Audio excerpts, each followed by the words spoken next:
5 mars 1902. Conséquence du mauvais exemple des chefs.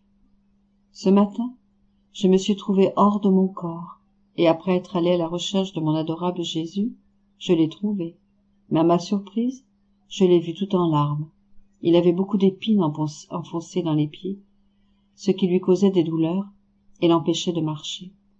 Tout affligé, il s'est jeté dans mes bras comme s'il voulait trouver du repos, et aussi pour que je lui enlève ses épines. Je l'ai serré contre moi et lui ai dit: mon doux amour, si tu étais venu au cours des derniers jours, tu n'aurais pas eu autant d'épines dans tes pieds. Dès que quelques-unes se seraient enfoncées, je te les aurais aussitôt enlevées. Voilà ce que tu as fait en ne venant pas. Pendant que je disais cela, je m'occupais de lui retirer toutes ses épines. Les pieds de Jésus béni ruisselaient de sang, et il souffrait d'intenses douleurs. Après cela, comme s'il avait repris des forces, il voulut déverser en moi son amertume. Plus tard, il me dit: ma fille, que de corruption parmi les populations, que de sentiers tordus elle parcourt. C'est le mauvais exemple des chefs qui a eu une influence sur elle. Lorsque quelqu'un possède une autorité, si petite qu'elle soit, l'esprit de désintéressement doit être la lumière qui le guide. La justice qu'il exerce doit être comme l'éclair pour frapper les yeux des personnes qu'il dirige, de façon à ce qu'elles ne puissent s'éloigner ni de lui, ni de ses exemples. Cela dit, Jésus disparut. 5 mars 1903. Jésus se fait voir à Louisa, en portant un faisceau de croix dans les bras. Il lui dit que ce sont les croix de la désillusion qu'il tient prêtes pour chacun. Me trouvant dans mon état habituel, je me suis retrouvée en compagnie de Jésus béni. Totalement épuisé et essoufflé, il portait un faisceau de croix et d'épines dans les bras. En le voyant dans cet état, je dis: Seigneur, pourquoi tant essoufflé avec ce faisceau dans les bras? Il me répondit: ma fille, il s'agit des croix de la désillusion. Je les tiens toujours prêtes pour désillusionner les créatures. Pendant qu'il disait cela, nous nous sommes trouvés au milieu de gens. Dès que Jésus béni voyait quelqu'un qui s'attachait aux créatures, il prenait dans le faisceau la croix de la persécution et la lui donnait. Alors, en se voyant persécutée et méprisée, cette personne perdait ses illusions et comprenait ce que sont les créatures et que Dieu seul mérite d'être aimé. Si quelqu'un s'attachait aux richesses, de ce faisceau Jésus prenait la croix de la pauvreté et la lui donnait. En voyant ses richesses s'envoler en fumée, et en se voyant elle-même réduite à la misère, cette personne comprenait qu'ici-bas tout est fumée, et que les vraies richesses sont les richesses éternelles. Par suite, son cœur s'attachait à tout ce qui est éternel. Si un autre s'attachait à l'estime de soi ou au savoir, avec beaucoup de douceur, Jésus béni prenait la croix des calomnies et de la confusion, et il la lui donnait.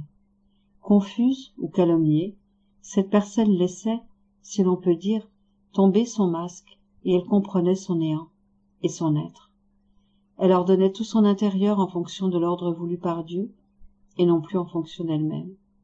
Jésus faisait ainsi avec toutes les autres croix. Après cela, mon adorable Jésus me dit: as-tu vu la raison pour laquelle je tiens ce faisceau de croix dans mes bras? Mon amour envers les créatures me contraint à porter ce faisceau tout en gardant mon regard continuellement tourné vers elles. La croix est la désillusion primordiale, et la première qui juge l'œuvre des créatures. Ainsi, si la créature se soumet, la croix lui permettra d'être épargnée du jugement de Dieu. Lorsque quelqu'un dans cette vie se soumet au jugement de la croix, cela me donne satisfaction. Mais si la créature ne se soumet pas, elle se trouvera dans l'ambiance de la seconde désillusion, celle de la mort. Elle sera jugée par Dieu avec la plus sévère rigueur, mais elle sera surtout jugée pour avoir échappé au jugement de la croix, qui est complètement un jugement d'amour. Ensuite, Jésus disparut. Je compris que c'est vrai que Jésus aime la croix, bien que, souvent, c'est l'homme lui-même qui incite Jésus à la lui donner. Si l'homme était ordonné envers Dieu, envers lui-même et envers les créatures, alors, en ne voyant dans l'homme aucun désordre, le Seigneur s'abstiendrait de lui donner des croix et lui donnerait la paix. 5 mars 1904.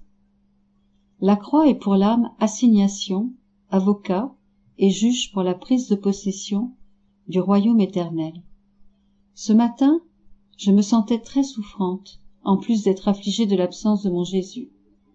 Après m'être donné beaucoup de peine, Jésus est venu brièvement et m'a dit : « Ma fille, les souffrances et les croix sont des assignations à comparaître que j'envoie à l'âme. Si elle accepte ces assignations, par exemple un avertissement d'acquitter une dette ou de faire une acquisition pour la vie éternelle, en se résignant à ma volonté, en me rendant grâce et en adorant mes saintes dispositions, nous sommes immédiatement d'accord, et elle évitera de nouvelles assignations, avec implication d'avocat, pour finalement subir la condamnation du juge. Si l'âme répond avec résignation et action de grâce, cela suppléera à tout parce que la croix lui servira d'assignation, d'avocat et de juge, sans qu'elle ait besoin d'autre chose pour parvenir à la possession du royaume éternel. Au contraire, si l'âme n'accepte pas l'assignation, pense-y toi-même dans quel abîme de malheur et d'embarras elle se jette, et quelle sera la rigueur du juge dans sa condamnation pour avoir rejeté la croix. La croix comme juge est beaucoup plus indulgente, plus compatissante, plus inclinée à enrichir l'âme plutôt que de la juger, plus inclinée à l'embellir plutôt qu'à la condamner. 5 mars 1905. Au sujet de la croix.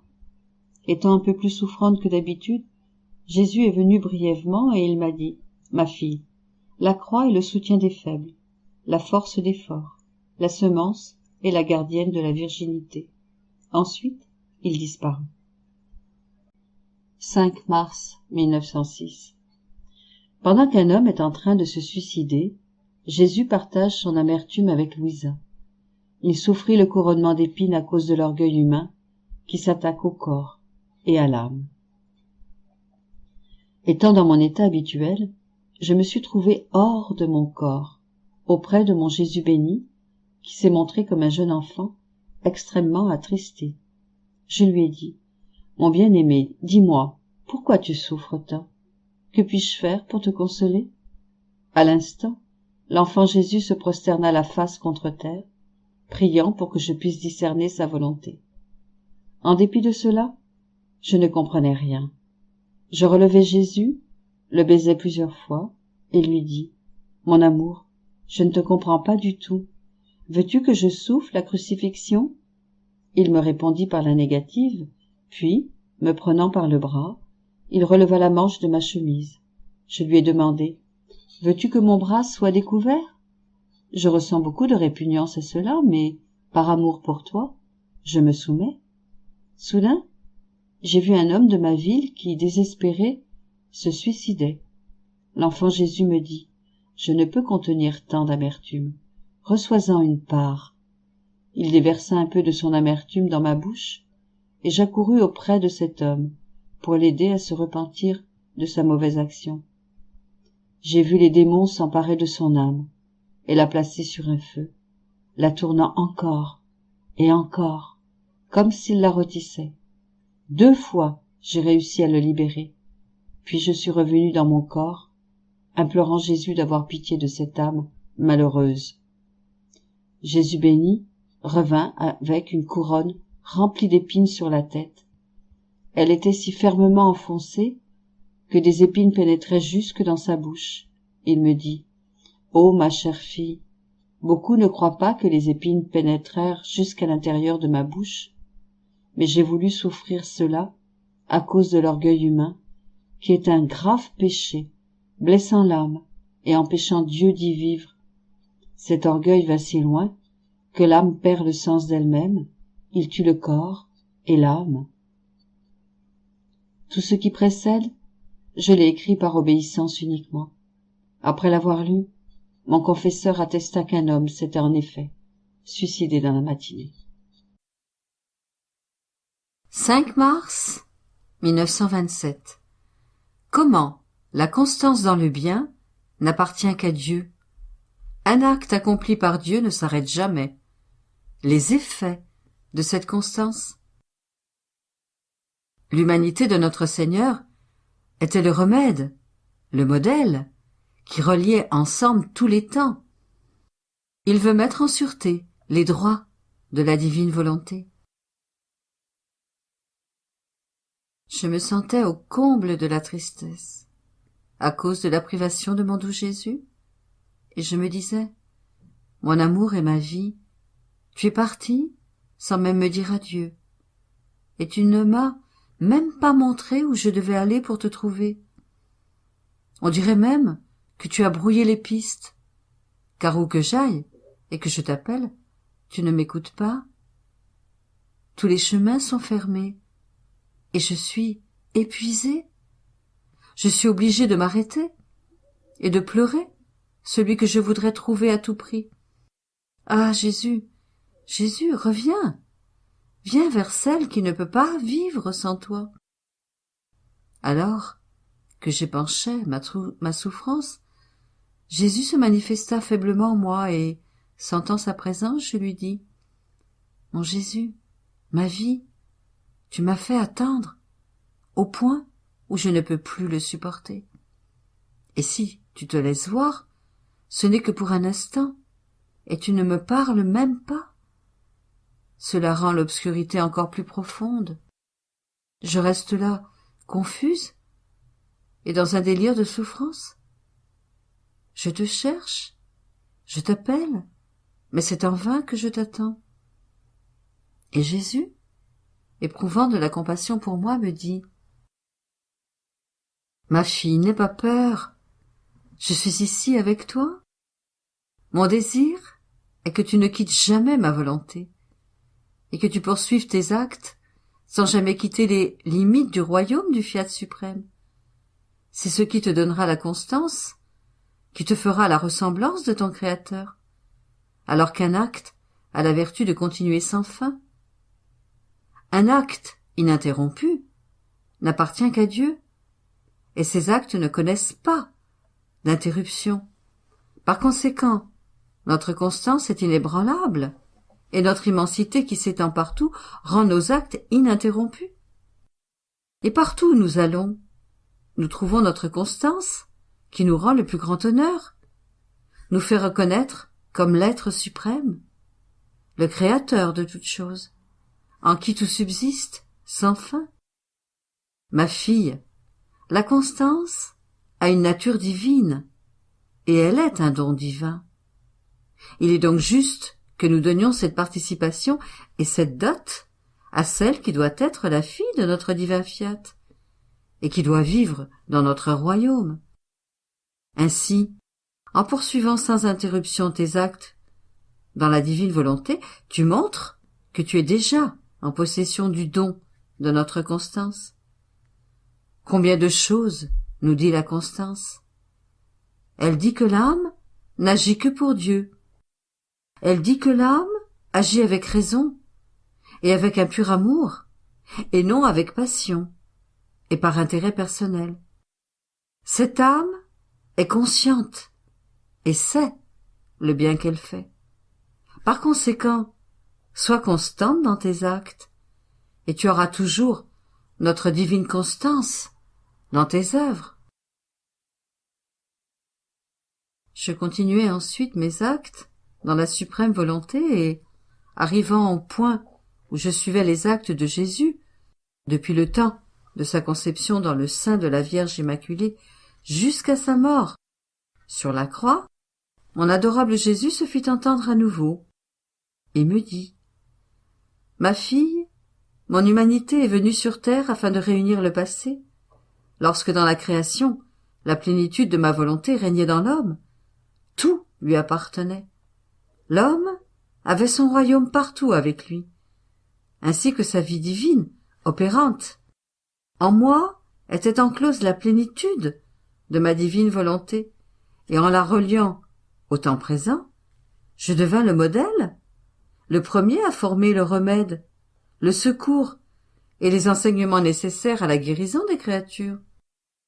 Puis je réunis les descendants d'Adam à la plénitude de cette divine volonté qui régnait au commencement de la création. Ma venue sur terre était ce qui reliait et réunissait tous les temps, le remède qui formait ce lien afin de permettre au royaume du divin fiat de régner à nouveau parmi les créatures.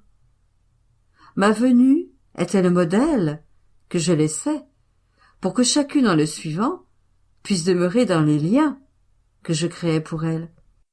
C'est pourquoi je t'ai parlé de ma venue sur terre, avant de te parler de ma volonté. Je t'ai parlé de ce que j'ai fait et souffert pour vous donner les remèdes et le modèle de ma vie. Puis je t'ai parlé de ma volonté. Ce sont des liens que j'ai formés en toi et dans lesquels j'ai formé le royaume de ma volonté. Comme preuve de cela, il y a la connaissance que je t'ai manifestée sur ma volonté, sur sa souffrance de ne pas régner en plénitude parmi les créatures, et tous les bienfaits promis aux enfants de son règne. J'ai ensuite continué à prier, et je me sentais un peu somnolente, lorsque j'ai soudain entendu quelqu'un parler à voix haute en moi. J'ai bien regardé, et j'ai vu que c'était mon Jésus bien-aimé, les bras étendus, comme pour m'embrasser. Il me dit d'une voix forte: « Ma fille, je ne te demande rien, sinon d'être la fille, la mère et la sœur de ma volonté, et de mettre en sûreté en toi ses droits, son honneur et sa gloire. » Il disait cela d'une voix forte, puis, baissant le ton et m'embrassant, il me dit: « La raison, ma fille, pour laquelle je veux mettre en sûreté les droits de mon éternel fiat, c'est que je veux enclore la très sainte Trinité en ton âme. Et seule notre divine volonté peut nous procurer l'endroit et la gloire qui soit digne de nous. Ensuite, grâce à elle, nous pourrons répandre en toi tout le bien de la création et rendre les choses encore plus belles, parce qu'avec notre volonté dans l'âme, nous pouvons tout faire. Sans notre volonté, il nous manquerait la demeure où résider pour répandre nos œuvres, et n'étant pas libres, nous resterions dans nos célestes demeures. Il en va comme d'un roi qui aime excessivement un de ses sujets. Il veut venir vivre avec lui dans sa pauvre hutte, mais il veut être libre. Il veut disposer dans cette pauvre hutte tous ses avoirs royaux. Il veut commander. Il veut partager avec son sujet ses mets délicats et tout ce qui est bon. En un mot, il veut vivre sa vie de roi. Mais son serviteur ne veut pas être revêtu de vêtements royaux. Il ne veut pas que le roi règne et refuse de s'adapter aux mets royaux. Là où ma volonté ne règne pas, je ne suis pas libre. Il y a un conflit continuel entre la volonté humaine et la divine volonté. Par conséquent, sans avoir nos droits en sécurité, nous ne pouvons pas régner, et nous restons dans notre palais royal. 5 mars 1930. Jésus veut voir son fiat palpiter dans les créatures. La vie dans son fiat est un appel à tous les actes dans la divine volonté, ce que signifie l'unité. Je vis toujours dans la souffrance de la privation de mon doux Jésus. Quel doux martyr! Sans son saint vouloir, qui prend la place de Jésus et me fait sentir continuellement que lorsque son vouloir me donne la vie, il me garde continuellement occupé et perdu en lui. Je ne saurais pas comment vivre. Mais avec tout cela, et avec tous les chers souvenirs de Jésus, je pensais que je ne pourrais jamais le perdre de vue. Ces visites, douces et répétées, tous ces stratagèmes amoureux, toutes ces surprises qui me donnaient le sentiment de vivre plus dans le ciel que sur la terre, et même le simple souvenir de Jésus, sont de cruelles blessures qui aggravent mon douloureux martyre. Ah, Jésus, Jésus, comme il t'est facile de mettre de côté et d'oublier celle qui t'aime et dont tu constitues le martyr. Tu m'as souvent dit toi-même que tu m'aimais. Ah, Jésus, reviens. Je n'en peux plus. Mais alors que ma pauvre âme ressentait une fièvre qui voulait Jésus et délirait maladroitement, mon doux Jésus, se manifestant en moi et me prenant dans ses bras, presque pour mettre fin à mes maladresses, me dit: « Ma fille, calme-toi, calme-toi, je suis là, je ne t'ai pas mise de côté, et la nature de mon amour ne peut oublier personne. Au contraire, je suis en toi pour conduire tous tes actes dans ma divine volonté, parce que je ne veux pas qu'un seul de tes actes, même le plus petit, ne soit noble et divin et ne porte le sceau de mon divin fiat.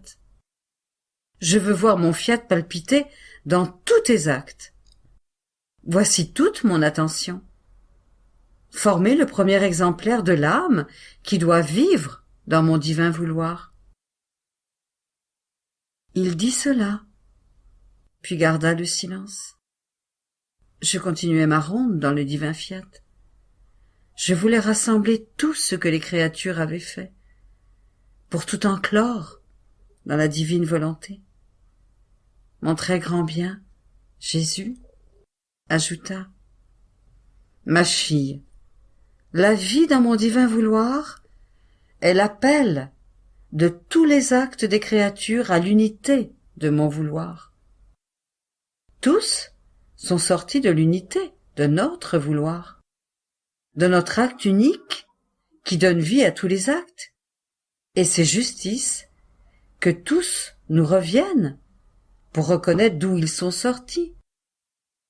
La reconnaissance de l'origine d'un acte, de celui qui donne la vie à des actes si nombreux, et de quelle façon, est le plus bel hommage à notre puissance et notre sagesse, qui par un seul acte est la vie de tous les actes. Seule la créature qui vit dans mon fiat, embrassant toute chose en lui, ramassant tout comme en une seule poignée, et confirmant toute chose dans ce vouloir en qui elle vit, parvient dans notre unité à nous apporter toutes choses, et nous rend les hommages véritables de tous les effets de notre acte unique. C'est pourquoi les rondes, dans notre divine volonté, non seulement rassemblent tout, mais communiquent aussi son acte à toutes les choses créées, de sorte que le ciel, tout entier, s'arrête pour adorer avec tes adorations, le soleil pour nous aimer avec ton amour, et le vent pour glorifier avec toi.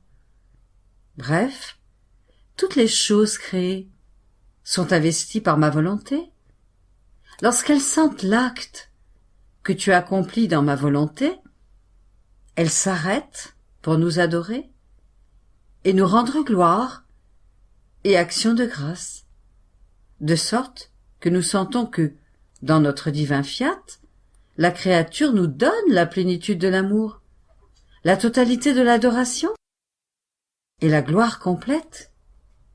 Par conséquent, continue ton envol dans mon divin vouloir et ne t'occupe de rien d'autre, car tu as beaucoup à faire. » Puis, je continuai à penser à l'unité du divin vouloir, et mon doux Jésus ajouta: « Ma fille, sais-tu ce que signifie unité de divine volonté ?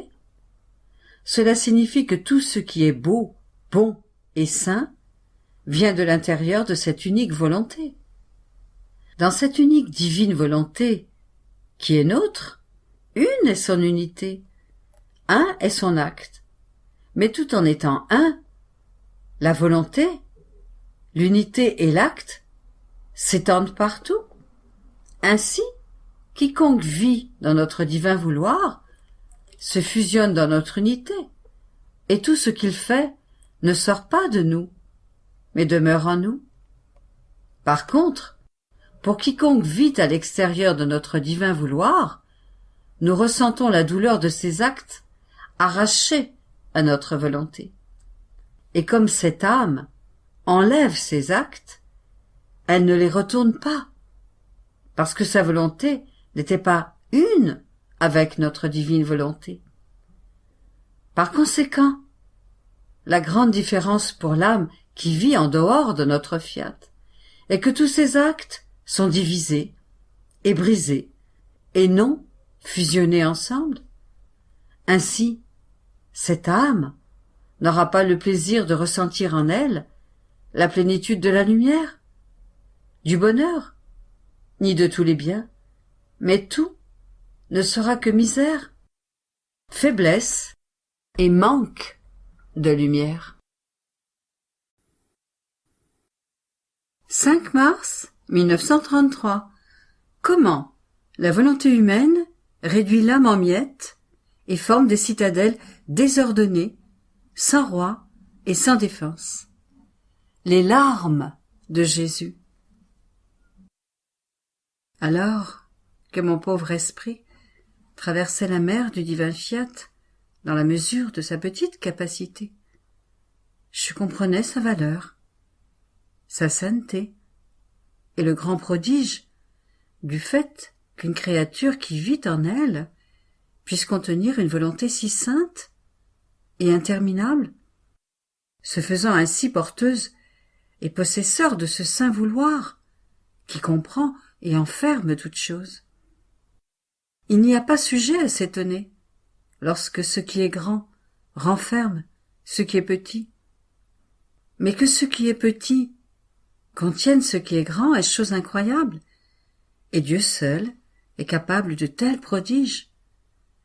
Bonté de Dieu, combien tu es admirable! Tu es plus qu'une mère tendre et aimante, qui veut s'enclore dans le Fils, pour le mettre en sécurité et voir sa vie répétée dans son enfant, pour avoir la gloire de pouvoir dire « Le Fils est semblable à sa mère ». Mais alors que mon esprit se réjouissait dans les joies pures du divin fiat, une triste tempête affligea mes joies, et je compris le grand mal et la terrible offense faite à Dieu lorsque nous prenons la liberté de faire notre volonté. Et mon bien-aimé Jésus, répétant sa brève visite, me dit avec amertume : « Ma bonne fille, ah, la volonté humaine, elle fait la guerre à Dieu.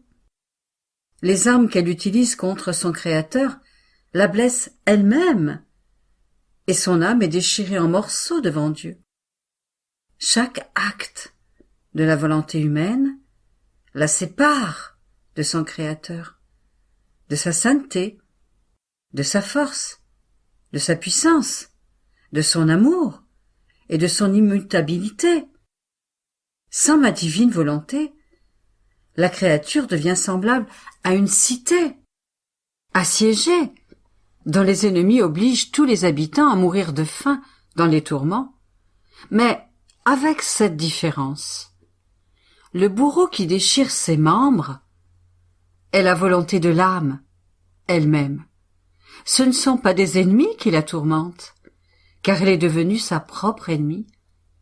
Si tu savais la douleur que je ressens en voyant des âmes mises en pièces. Chaque acte de la volonté humaine est une division que l'âme forme entre son Dieu et elle. Elle se retire de la beauté de sa création. Elle devient frigide à l'amour pur et véritable. Elle perd son origine et se prépare à un enfer anticipé si sa volonté la précipite dans un péché grave, ou au purgatoire si le péché est léger. La volonté humaine est comme une gangrène pour le corps. Elle a la vertu de déchirer la chair en morceaux et de déformer la beauté de la créature. Pauvre âme, sans ma divine volonté, elle seule possède la vertu unifiante. Elle unifie tout, pensée, désir, affection, amour et volonté humaine. Elle donne à la créature la merveilleuse forme unifiante. Par contre, sans ma volonté, la pensée veut une chose, la volonté une autre, le désir autre chose, et l'affection une autre chose encore, de telle sorte qu'ils s'engagent dans une bataille, et dans la confusion, ils se divisent entre eux. Ah! Il ne peut y avoir ni paix, ni union sans ma volonté. Il manque alors celle qui place le ciment unissant les parties divisées, et qui rend l'âme forte contre les maux qui surgissent. C'est pourquoi ton Jésus ne fait que pleurer la ruine de ces âmes. Elles sont plus renversées que celles de Jérusalem, qui, au lieu de reconnaître son Messie, ne l'ont pas accueilli et lui ont donné la mort. Ma volonté ne sera pas reconnue elle non plus, alors qu'elle est parmi eux et en eux. Ils forment dans leur âme de petites cités qui sont renversées, et ils m'obligent à leur répéter la menace qu'il ne restera pas pierre sur pierre. Sans ma volonté, ce sont des citadelles sans roi. Par conséquent, elles n'ont personne pour les protéger et les défendre, personne pour leur administrer la nourriture nécessaire pour faire le bien et les empêcher de s'empêtrer dans le mal. Et je pleure sur leur sort, et je prie qu'ils reconnaissent ma volonté, qu'ils l'aiment et lui permettent de régner. Et toi, prie avec moi. Après quoi, je suivis les actes que mon Jésus avait accomplis lorsqu'il était sur terre, et je le priais de tout mon cœur, qu'en vertu de ces actes, il fasse connaître à tous sa volonté. Et, en suivant ce qu'il avait fait, mon esprit s'arrêta dans l'acte où mon amour éternel, Jésus, parcourait les champs et se réjouissait en voyant les fleurs qu'il cueillait de ses mains créatrices. Et moi, je voulais placer mon « je t'aime » sur chacune des fleurs, pour qu'elles se changent en voix et en fleurs qui parlent, afin qu'elle puisse demander que sa volonté soit connue et aimée. Jésus se fit entendre, et toute bonté, il ajouta: Bienheureuse fille, je veux te parler de mes peines et du secret de mon cœur. Tu dois savoir que la volonté humaine était le clou le plus transperçant de mon cœur. Je parcourais les chemins et les champs couverts de fleurs, les arbres pleins de fruits, et je ressentais la joie de ma création. Et ces champs de fleurs, plus que des fleurs, symbolisaient la beauté, la vitalité, la fraîcheur et la merveilleuse expression de la créature. Et j'étais dans la joie.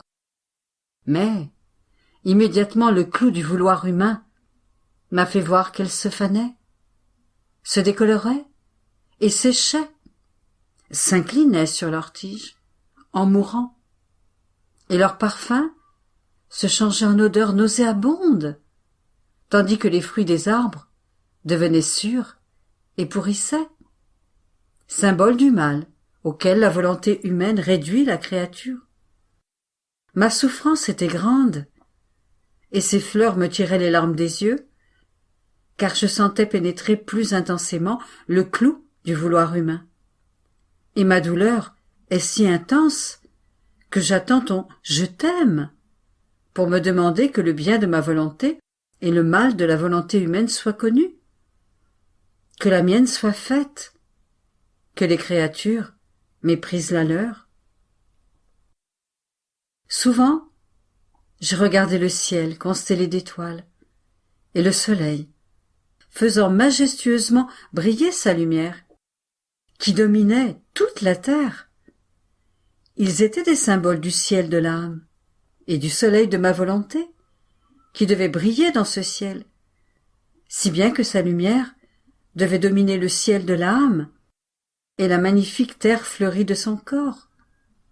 Et mon cœur bondissait de joie, mais, oh que ces moments furent brefs! Immédiatement, la pluie de la volonté humaine a surgi pour former de noirs nuages, chargés de tonnerre et d'éclairs, et qui cachaient le soleil. Ils ont effacé le beau spectacle d'un ciel serein, et, pleuvant sur la pauvre créature, ils ont dévasté le ciel de l'âme et la terre de son corps, semant partout la désolation et l'horreur. Je peux dire que lorsque je suis venu sur la terre, je n'ai pas fait un pas sans être transpercé par le clou de la volonté humaine. Depuis le moment de ma naissance jusqu'à l'instant de ma mort, la volonté humaine a formé le plus dur et le plus continuel des martyrs, car elle a transformé en laideur ma plus belle œuvre créatrice. Et moi, en tout ce que j'ai fait et souffert, j'avais toujours en vue la volonté humaine, pour la mettre en sûreté, et, ô combien j'aime la créature qui appelle mes actes, s'unit à moi, et sur le feu de mon sacrifice même et de mon amour, se sacrifie elle-même, pour obtenir le grand bien que ma volonté soit connue, et qu'elle domine le vouloir humain, source de tous les maux de la pauvre créature. Par conséquent, je te veux toujours avec moi. Ne me laisse jamais seule, afin que je puisse répéter ma vie en toi. Rendons grâce à Dieu.